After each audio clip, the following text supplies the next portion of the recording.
Well, good morning, everyone, and welcome to the Minnesota Real Estate Show. Hope your weekend's starting off well. July the 19th, 2025. This is the Minnesota Real Estate Show every Saturday morning, 10 to 11 a.m. on WCCO 830. Appreciate you joining us wherever you're catching us on social media. Welcome your question, comments, thoughts at any point, and hope your weekend's going well. I'm Ryan O'Neill with the Minnesota Real Estate Team RE/MAX Advantage Plus. Of course, Scott Wollmering as well with the Minnesota Real Estate Team RE/MAX Advantage Plus. Mike Overson, Luminate Bank. Scott, good to see you, bud. Good to be here. Appreciate everybody tuning in. Like Ryan said, this is the Minnesota Real Estate Show, and we're going to talk everything real estate as it relates to the Twin City market and Western Wisconsin. I think Ryan already gave the number up, but I'll do it again. 612-294-6949 is how you can join us either on air or if you want to just text us your questions, or if you're following us on any social media, just type it in there and we'll handle it as it comes in. Yeah, again, busy week in the Minnesota real estate market. A lot going on. Getting ready to go live on air here, and it's great to be here on WCCO. We appreciate you joining us. Scott, here we go, bud. You ready? I'm ready. All right. Thanks again for joining us. 612-294-6949 is how you can join us. 612-294-6949. We're getting ready to go live on air right now.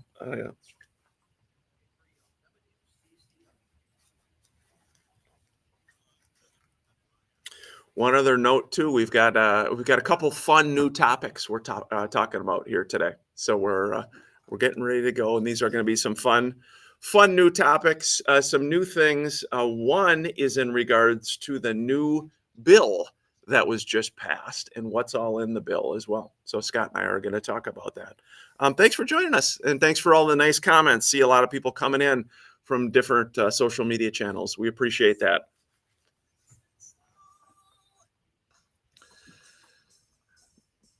Good morning. Welcome to the Minnesota Real Estate Show. Thanks for joining us, everybody, and I hope your weekend is starting off well. It's July the 19th already. Wow. July the 19th, 2025. This is the Minnesota Real Estate Show, hosted by Mike Overson of Luminate Bank, Scott Wollmering, and myself, Ryan O'Neill, with the Minnesota Real Estate Team RE/MAX Advantage Plus. This is a local real estate show. We're live every Saturday morning at WCCO, and we welcome your questions, comments, thoughts. 612-294-6949, 612-294-6949. Scott, as always, good to see you. Top of the morning to you, bud. Yeah, good to be here. Appreciate everybody tuning in. This is the Minnesota Real Estate Show. I'm Scott Wollmering, and love that you have tuned in. 612-294-6949 is how you can join the discussion, either by text or if you'd like to call in on air. And before we get rolling, I'd like to just say a happy birthday to my ex-wife, Jen. It was yesterday, actually. We had a party downtown for her, and just rolled in another birthday, as beautiful as ever, and super fun night. Yeah, wonderful birthday. Happy birthday, Jen. And also a little birthday shout out for a dear friend and a wonderful guy. He's not only an outstanding real estate agent, he's a fantastic contractor and just a gem of a human, Mr. Mike Garbart. Mike has a big birthday today. Hopefully he's doing something fun, taking the day off, not working, right, Scott? Absolutely. Get out there and enjoy the day. And for all of those golf fans, we have a good Open for the Open Championship, the last major of the year. And I'm sure everybody is glued to their couch like I will be later this afternoon. Yeah, a little golf action. Speaking of golf, before we dive into the numbers, the O'Neill Foundation of Hope, we do our annual golf tournament. Whether you are a pro golfer or whether you golf like me one time a year at this event, you are invited. It's coming up Thursday, August 7th. It's a 4-person scramble. You can golf. You can sponsor. If you are a vendor, anyone in the real estate industry, it's open to the public. It's a great event, Scott. Again, it's coming up Thursday, August 7th. It's the O'Neill Foundation of Hope Charity Golf Tournament.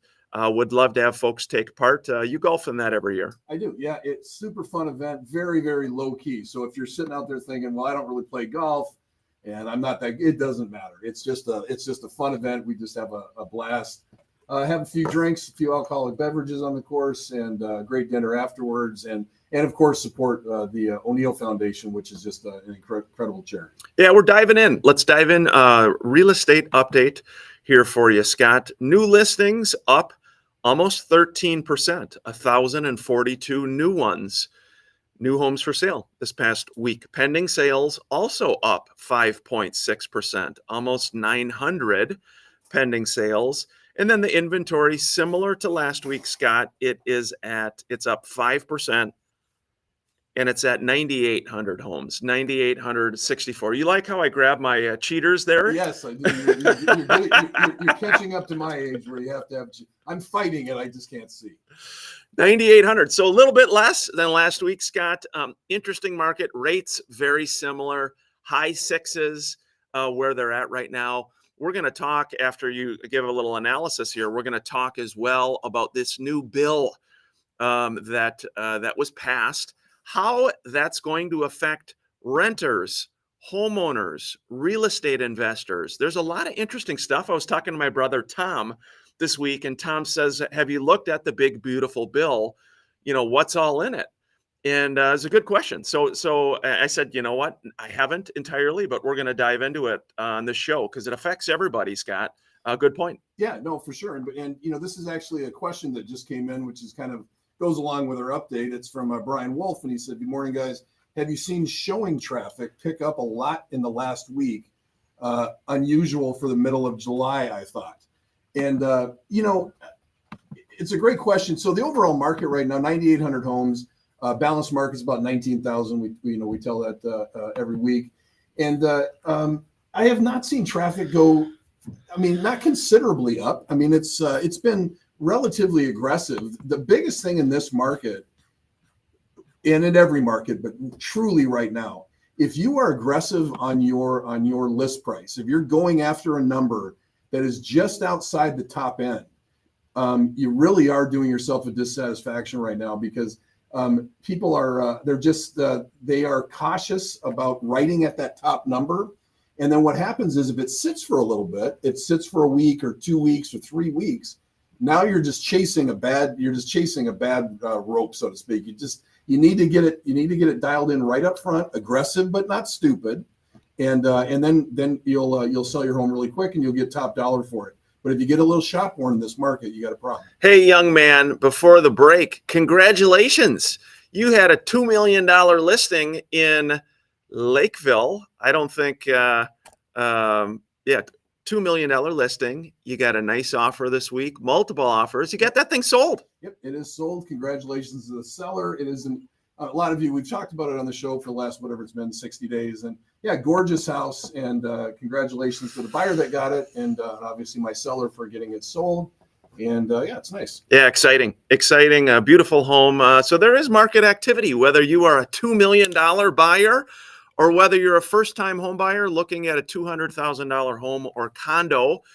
Stuff is happening here in the market. We, the Minnesota real estate team, really work all over the state in Western Wisconsin. Please don't ever hesitate to reach out to us, 612-294-6949. After the break, we're going to dive in with all of the updates, Scott, with this big, beautiful bill. How does it affect renters, homeowners, really everybody, real estate investors? A lot of good stuff to talk about.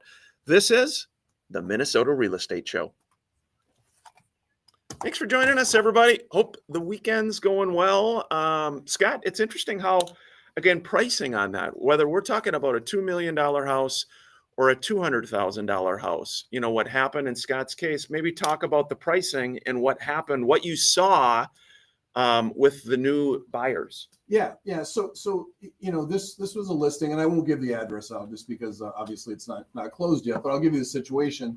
It was just a home that had started with a different agent, and they had started with, you know, a pretty aggressive price, too aggressive for the area. And this home by far is the best property on the market in that price range. Amenities, and, I mean, just condition. I mean, I've got 2 or 3 other buyers that are in the $1.7 million to $2.5 million range, and nothing is close as this house. And so the question is, well, why would it sit? And why would you have to come down in price? And what I just talked about was it. Eventually you get to the point. So there was a number that this other agent had that was way out of whack. And so then they end up sitting for 6 months. Nobody writes on it. Nobody writes on it. Nobody writes on it because it's not an incredibly beautiful house, which it is, but because you're just outside of, no one's going to write at that number. But then human nature pops in.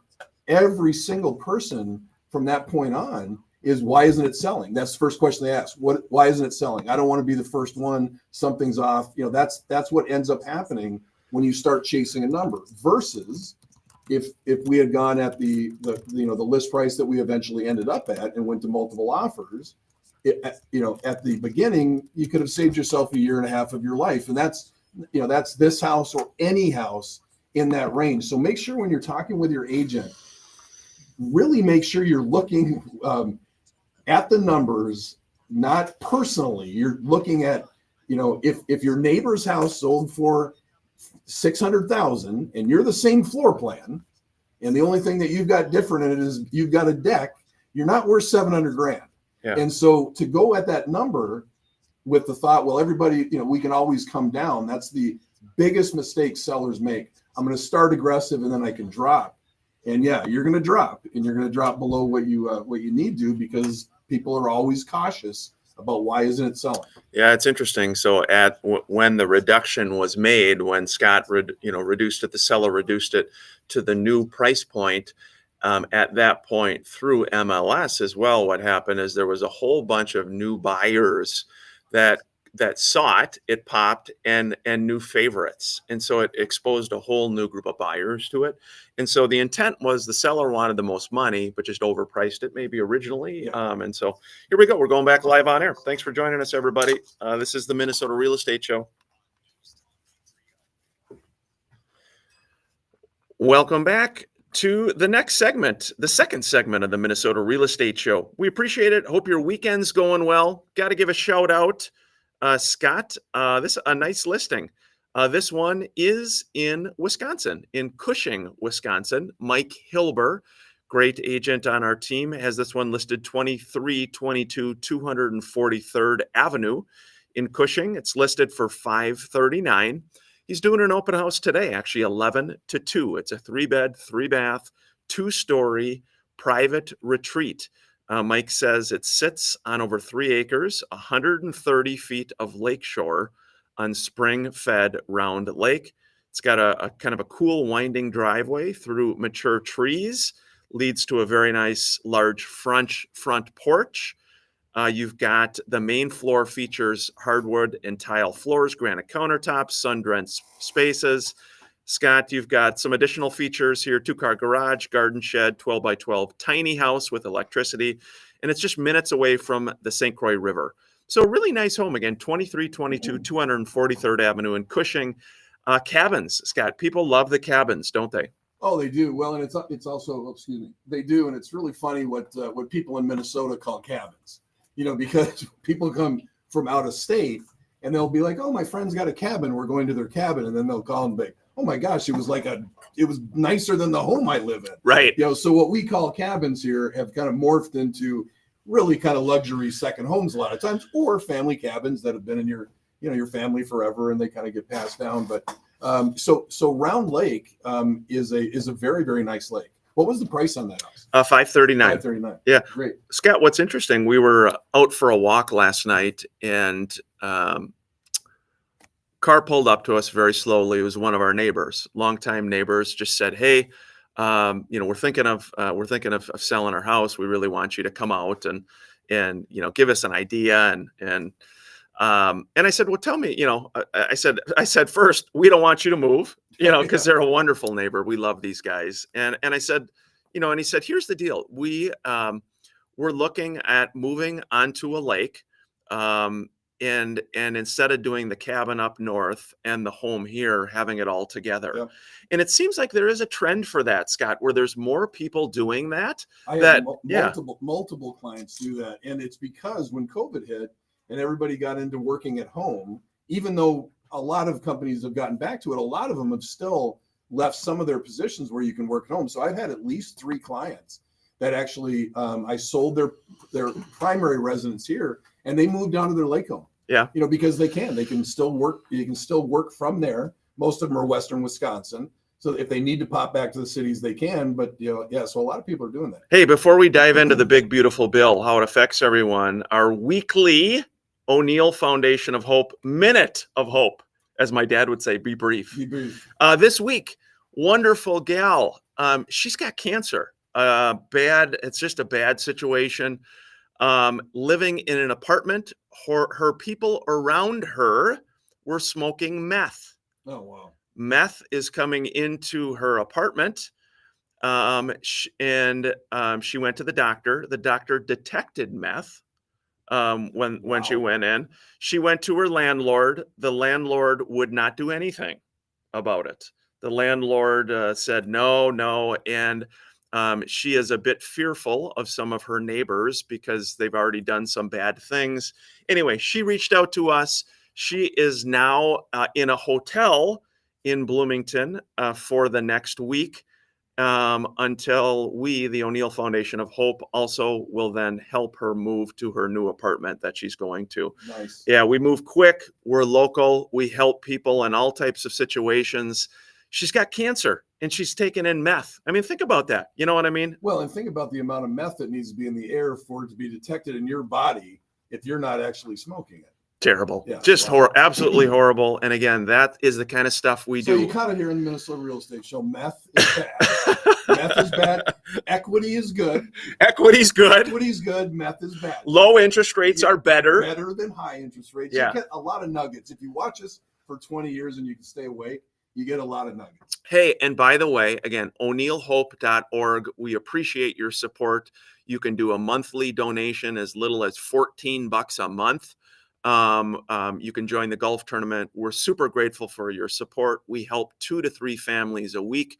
This week, just a wonderful person, my friend Danella, who's a sweetheart, Scott. Couldn't imagine it. So anyway, good for you guys. Such a great organization. Hey, big, beautiful bill, Scott. First thing, did you know the change on this is the increased, what they call the SALT deductions, which is the state and local tax.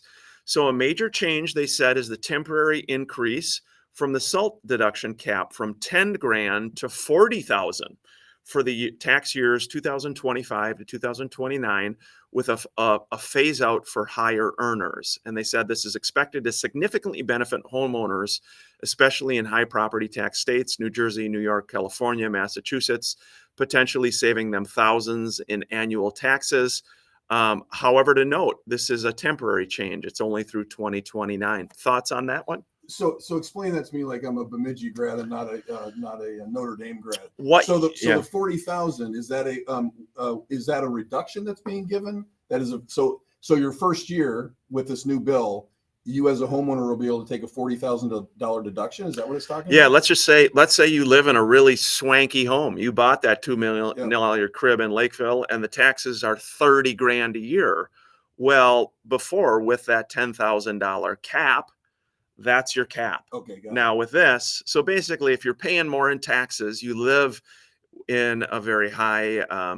And it doesn't have to be a $2 million house. If you're living around, if you're living around the lakes in Lake of the Isles, in some neighborhoods of Minneapolis, if you're on Prior Lake or if you're on Lake Minnetonka, you can be $1 million and still have a $20,000 tax number. So this is a big thing. Yeah. So that's the first thing we saw. Second thing, this is an interesting one, Scott, is the making the mortgage interest deduction.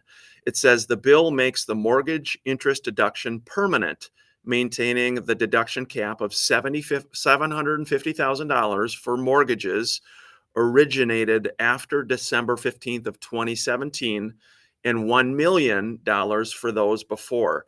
So this provides long-term stability for homeowners using this deduction. So you can write off up to $750,000. So if you had a house for, let's take the $2 million, buy a house for $2 million, you're financing $1.5 million, and you have $750,000 in interest, you can write that off. Yeah, exactly. Giving home buyers, because obviously people that are buying that, if they say, look, we're going to put a mortgage on there, we want the deduction.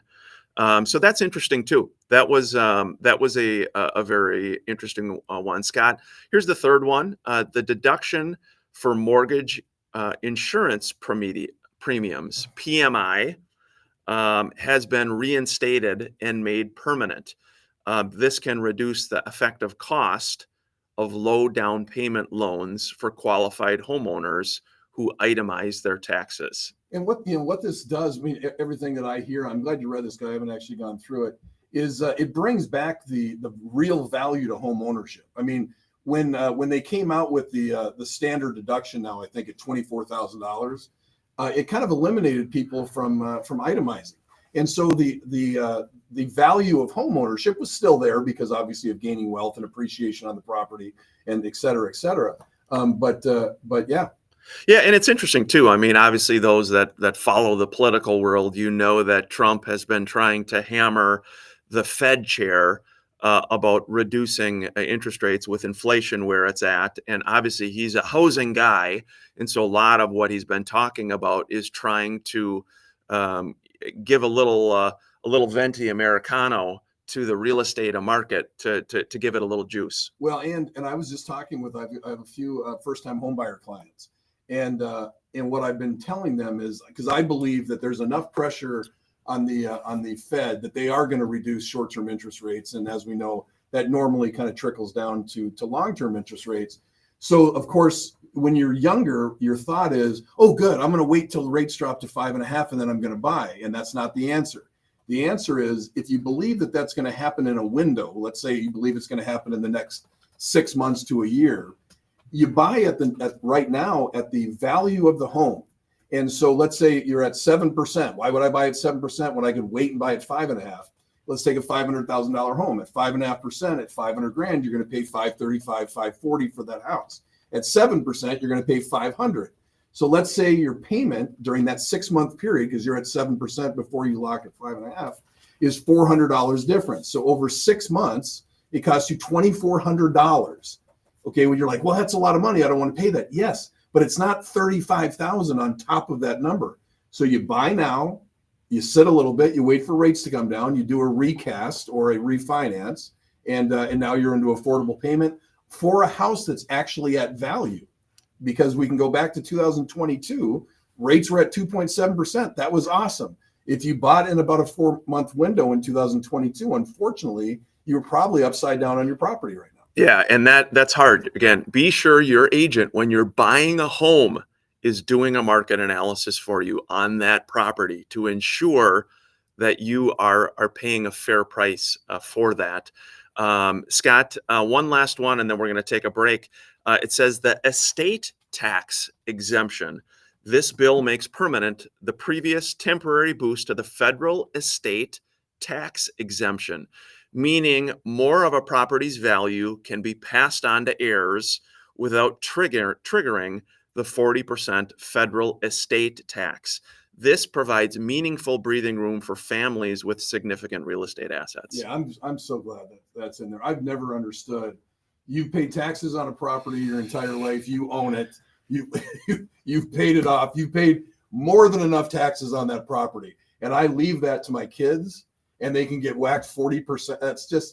That's never made any sense. Yeah. It's like you tax it once, you tax it twice.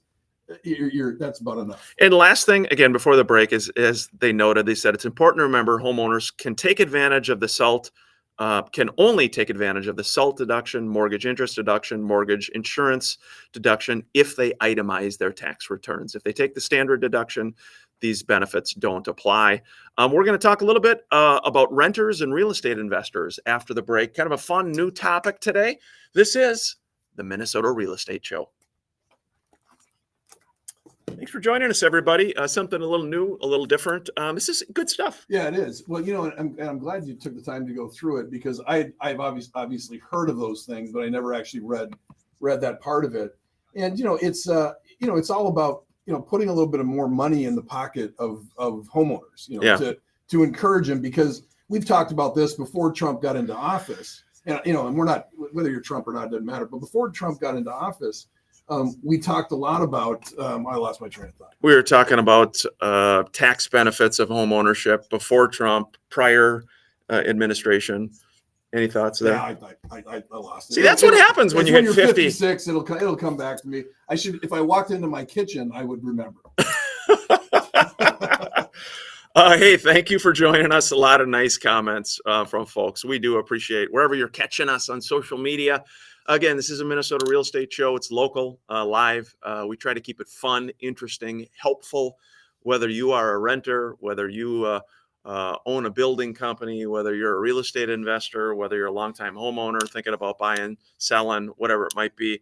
Don't hesitate to sprinkle it. You thought of it. I thought of it. So what we were saying when Trump got into office was he was saying, we're going to lower interest rates and housing prices are going to be more responsible. Those are free market things. So we were real clear. Anybody that thought that when Trump got into office that interest rates on homes were going to drop to 4%, that's not what drives interest rates. The reason interest rates dropped to 2.7 during COVID is because the entire world was blowing up and the economy was in trouble. Now the economy is doing exceptional. Wages are up. Everything is good. That does not drive home interest rates down, and it definitely does not drive home values down. So it's nice to see these kind of things, kind of incentives to still make it worthwhile to buy a property outside of that. Yeah, again, and especially again for first-time home buyers, people that have never owned a home, we are big believers in trying to encourage people to purchase something to build some longer-term real estate wealth. With real estate, though, the key is time. We've helped some clients recently that bought 6 months ago and now they're selling, bought a year ago. When you buy and sell a home, there's closing costs. And so you're not going to make money over 6 months, even over a year. Very rarely. Very rarely. So it's time. You're building wealth, but some of the stuff we're talking about is just some financial things to help. Yeah, it's not when you buy, it's when you have to exit. Yeah. So when you're, people will say, well, when should I buy real estate? I'm like, right now. But when you exit real estate, that's a different question. Yeah. We're going back live on air. A few more big, beautiful bill things for renters, real estate investors. Here we go.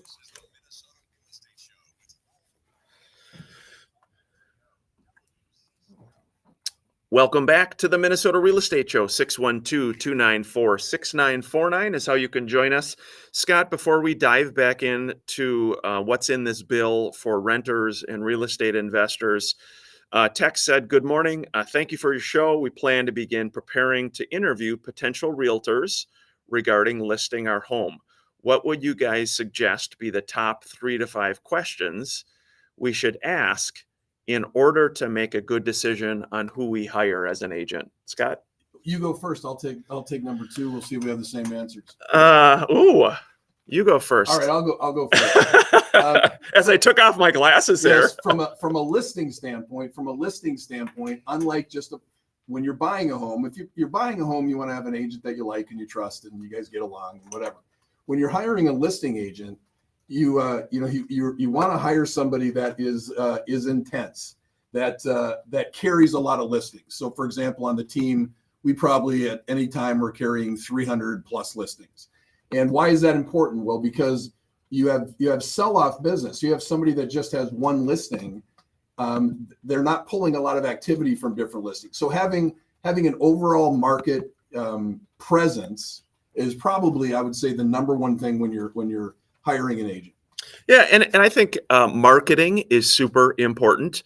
What are you going to do to actually drive some traffic to your home? With our team, the Minnesota Real Estate Team, we still believe in print marketing.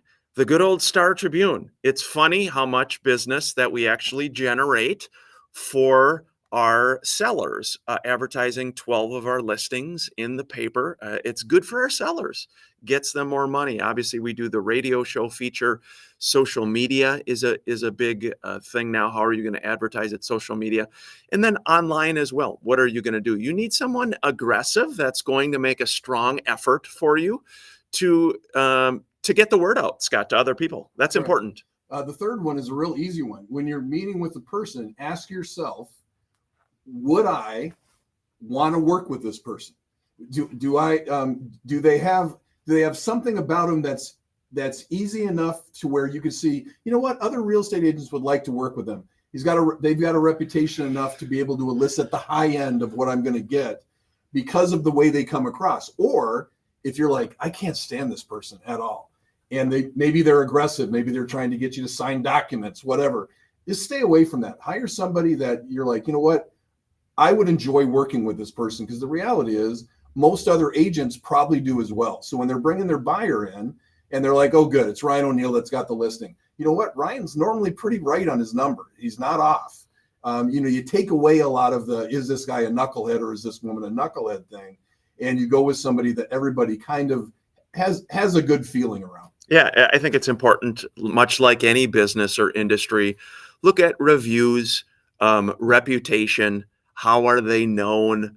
It's important, though. I think Scott's point is a really good one, is, we as realtors have to play in the sandbox nicely together. You run across all of our good friends at Edina Realty, Keller Williams, Coldwell Banker, and you got to work together. So these folks, you work with them on multiple transactions. So it's an important piece. So those are some things to think about. We could talk forever on that topic. Yeah, a bunch of running through my head. Hey, Scott, renters. I want to hit this for the big, beautiful bill. What's in there? They said experts predict that the bill will offer less immediate relief for lower income renters and potential first-time home buyers, they say, compared to higher income buyers and investors. And they went on to say the bill expands the low-income housing tax credit program, which aims to incentivize the creation of more affordable rental homes. This could lead, they said, to an increase in affordable housing supply over the next decade, potentially easing some competition in entry-level markets. And then they also talked about, they said, while it's not immediately real estate related, the bill includes cuts to Medicaid and changes to SNAP, which could indirectly impact some low-income renters by reducing financial safety nets. So that's what they're showing for renters as of right now. Yeah, I mean, we were speaking of renters, we were talking a little bit about, why would somebody not buy? We've gone through all the reasons why you should buy and why it's more important. But one of the main reasons that people aren't buying is because it's the affordability has become so out of whack. It's like you should not be spending $2,500 on a rent. That's way too much money. The problem is, if you're a first-time home buyer and the average first-time home buyer is buying around $500,000, you also can't afford a $4,000 payment. And so the reason renting has kind of come back, and why the first-time home buyer age has gone from 26 4 years ago to 38 years old now by the time you're buying your first house, isn't because people don't understand it's better to buy. It's that for the first time, even though you're paying a lot in rent, it's still a lot less than what your mortgage is going to be. And sometimes you just, if you can't make a $4,000 mortgage payment, you can't make it. Doesn't matter what kind of a deal it is. You need to pay the $2,500. Yeah, we're big on affordability. Obviously, we live and breathe this business every day, and so we're all about the college graduate that's out there that's trying to build their life and trying to start, maybe a family, and so. Real estate investors, I do want to hit this. We got a lot of real estate investors we work with. So they said 1031 exchanges are preserved. The bill ensures that the 1031 like-kind exchanges remain intact, allowing investors to defer capital gains by reinvesting profits from one property into another. That provides continued flexibility for portfolio growth. That's a good thing, Scott. Oh, for sure. Yeah, it's for sure. And for people that don't understand that, you bought a house for $200,000. You bought an investment property for $200,000, and you've had it for 10 years, and now it's worth $400,000. So in easy math, you have a $200,000 gain. You could be taxed on that. You can take that additional $200,000, put it into a fund that waits for you to identify a next property. So you buy a fourplex, and you roll that $200,000 profit into the duplex, or the fourplex rather, and you pay no taxes on that. And it keeps getting deferred and deferred and deferred. So it is a very good avenue. I'm glad they brought that. I'm glad that's still in place. A couple other points. They said lower capital gains tax maintained. They said there were rumors about raising capital gain taxes. It did not materialize, meaning profits from selling rental properties held for over a year will continue to be taxed at lower rates. There's a permanent $20,000 rental income deduction, the 20% pass-through deduction for qualified business income, which most rental real estate qualifies for, has been made permanent. This can lower effective tax rates for landlords. And then they also did, Scott, the 100% bonus depreciation was reinstated.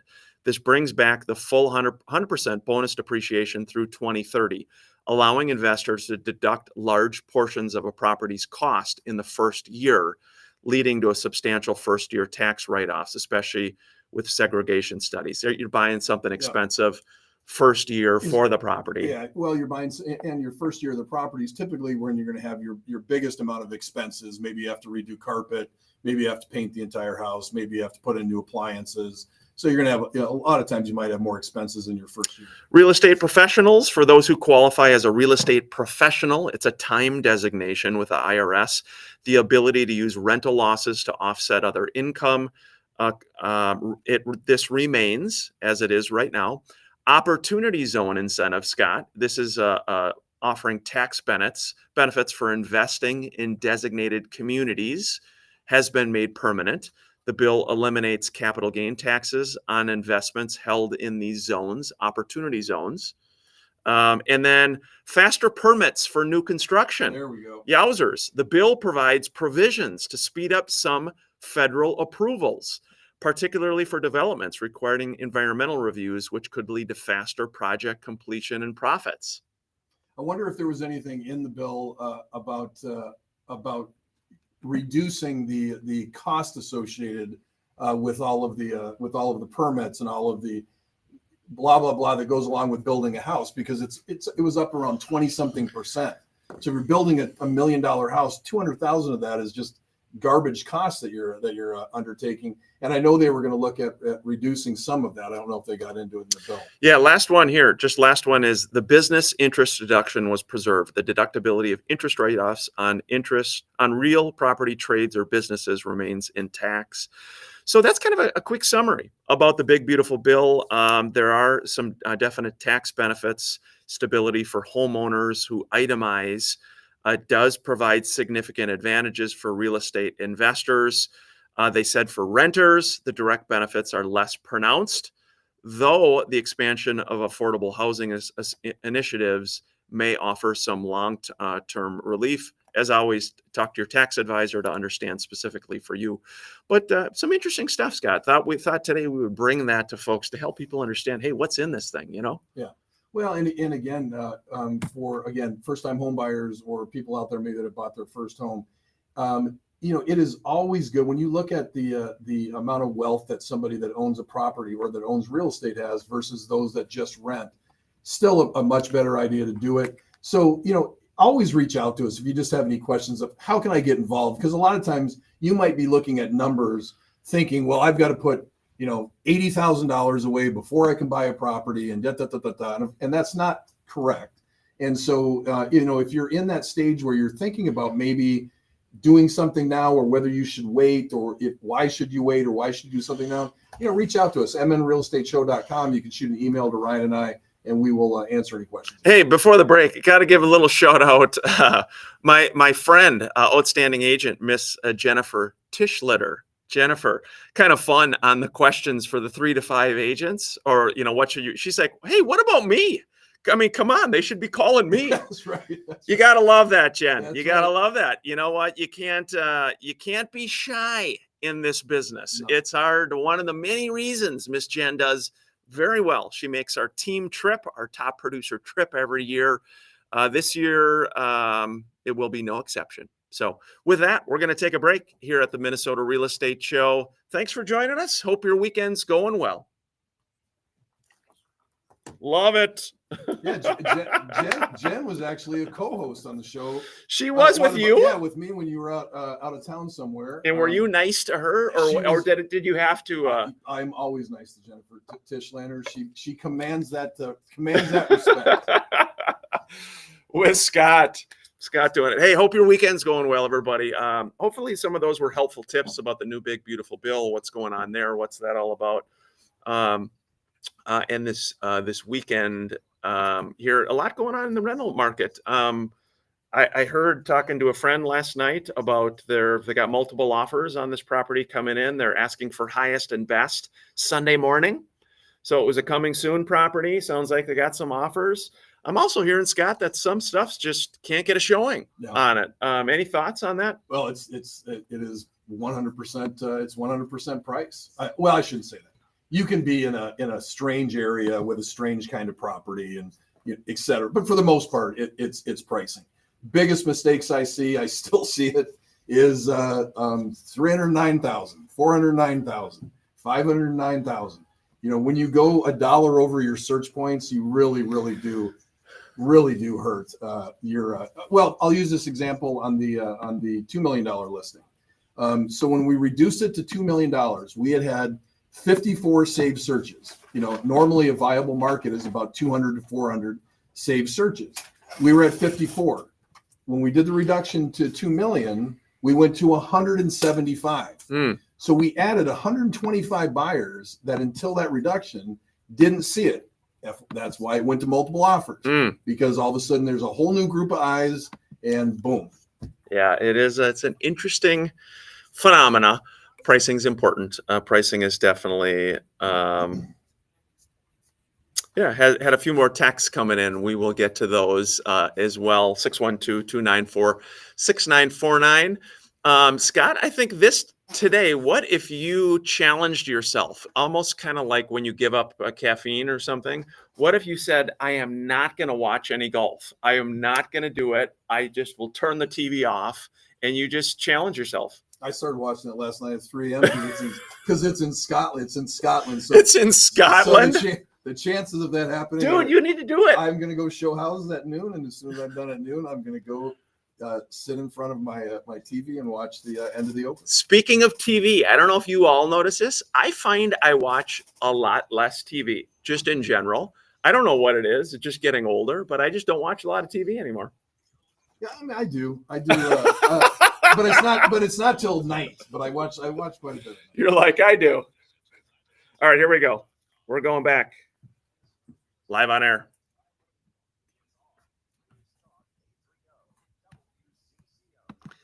Hey, welcome back to the Minnesota Real Estate Show. In our final segment, we're talking today a little bit about the big, beautiful bill, how it affects everyone, what's all involved with that. Before we dive back in, Justin Voss has a nice one, Scott, in Farmington, 1309 Larch Street, 3-bed, 2-bath, 2-car garage, listed for $330. 3 large bathrooms. Again, it's got a great deck, fenced-in yard. There's a playground right outside the backyard. Wide open space right across that street.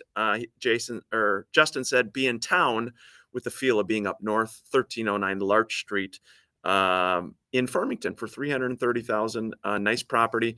Scott, we're in the last segment of the show.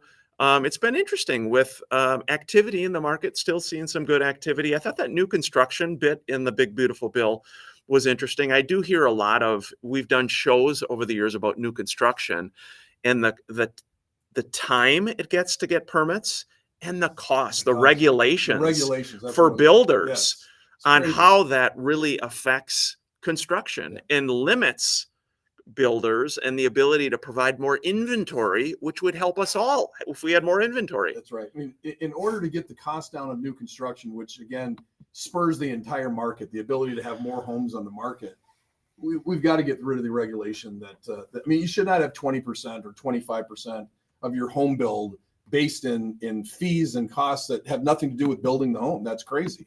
I was watching Bill Maher, and he said in California, he wanted to have his roof replaced or something. And it was like a year and a half before they could even get a permit or they could even get somebody out there because there was so much regulation and garbage wrapped up into it. And of course, he's more on the side of the more of the liberal side. And he was like, this is crazy. There should not be this many hoops to jump into so that I can just replace my own roof. Yeah. Having a lot of good friends who are builders, who are in the building business. It's, again, more inventory would be wonderful. I mean, every week on the Minnesota real estate team, there's probably 10 emails, literally, that says, I have a buyer need. I have a pre-approved buyer at 450,000 who's looking in this city, this area, this neighborhood. There's nothing. Help me, basically. And we go 450,000 buyer. Ha! Good luck with that. Yeah, It's tough. Under 500 grand is tough, and that is so. If you're a buyer out there in that price range, make sure you are looking at enough properties.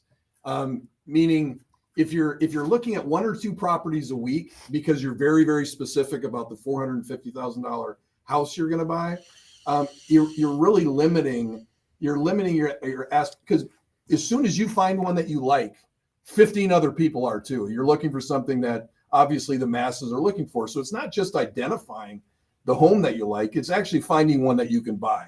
So as a first-time home buyer, you want to find a home that you love, but more importantly, it's an equity builder. What you're buying now, 3 to 5 years from now, is going to be worth more money. So it doesn't have to be the perfect lifelong house, the first one you buy. Very hard to understand that. It just needs to be a good decision of a place you're going to live and enjoy for a period of 3 to 5 years, and then you're going to be moving on. So that's the most important. it's like the Bob and Kathy O'Neill House of Hope. I bought it in 2001. It was 185. There were multiple offers. I felt like I was way overpaying, and I'm like, oh my God, this is so much. I'm never going to get out of this thing now. Well, it's weird. I was looking back at I started October of 1998. Of 1962. Yeah, 62. But my first year was 1999, and the average home sale at that time, I think, was $148,000. And so it's like you have to sling a lot of real estate at an average of, a box Rambler in Apple Valley was 90 grand. Yeah. It's like what a difference. Think about that. Since 1999, we really haven't had a raise. Anybody. The average college student coming out right now probably makes $15,000 more than they did in 1999. But a box Rambler then was $90,000, and a box Rambler now is $400,000. Yeah. Scott again had another text said, sorry about that. A text said, would you please go over what to look for in a real estate agent, whether you're buying or selling a home? On the buying side, you want somebody, again, that you can work with, that you like, that you trust. Check out their reviews online. Google them. See what others say about them. You want someone that has the ability to do a strong market analysis for you to be sure you're buying at a correct price. Someone that works well with other agents. And frankly, somebody that's low pressure. Yeah. When I started in this business, I literally told everybody there's no rush or pressure. To a fault, I would say, hey, there's no rush or pressure, because frankly, there isn't. There isn't. Nope, there is not. Anything else? Tips, buyers or sellers? From a seller standpoint, we talked about it earlier before, but you want to also, besides putting somebody that carries some inventory so that you can do that, somebody that you can follow their process. Because any listing agent that tells you that their job is not to drive your home to multiple offers to get you the highest number, in my opinion, is not correct. That is the job. So positioning your house to make sure that you maximize out. So when you sit down with that agent and you go through their process, does it make sense to you that, okay, they do this 5 days before it goes on the market because it elicits this response that eventually is going to get you this? And if you were dealing with them, would it be somebody that would be able to get you involved in writing? One other tip, again, if you are working with a strong listing brokerage, with what this clear cooperation policy with the Realtor Association nationally, you can share listings internal with held listings. So if you are working with a very strong listing brokerage, with RE/MAX Advantage Plus, we have 24 offices all around the Twin Cities. A lot of listings, a lot of inventory for our buyers to be able to see first as well, Scott, that happens. That's an important piece too. Yeah. And, and at the end of the day, you also, we talk about liking the agent that you work as a buyer. You also need to like your agent as a listing agent. You're in a short-term marriage. It's going to be at 30 days. It's going to be 2 weeks, 3 weeks, 4 months, 5 months, a year, depending on the price range. Somebody that when you call them, they're responsive. When you email them, they're responsive. Yeah. If you are a person that likes to get a response back in a half an hour, don't go with an agent that floats you into the next day. It'll drive you crazy. Yeah. Great job today, bud. You too. Great job. Hey, Ryan Perpich. Yes. Nice job. Thank you. I'm going to bed now. He's been working all morning, working for a living, working hard. We're grateful for this young man coming in to deal with us every Saturday morning here at the Minnesota Real Estate Show. We're here to help you. Whatever your situation is, please don't hesitate to reach out. We'd be honored to help you and your family. Enjoy this weekend. Take care. Hey, thanks everybody for joining us on social media. Scott, Big Beautiful Bill. That's what you got today there, bud. That is it. Tony Ashworth said some listing relationships actually last longer than most marriages. Well, my marriages, they do. Some listing relationships last longer. Last longer than some marriages. Oh, man. Well, Thank you, Tony. hey, it's a fun week. Appreciate you joining us wherever you caught us on social media. Enjoy the weekend.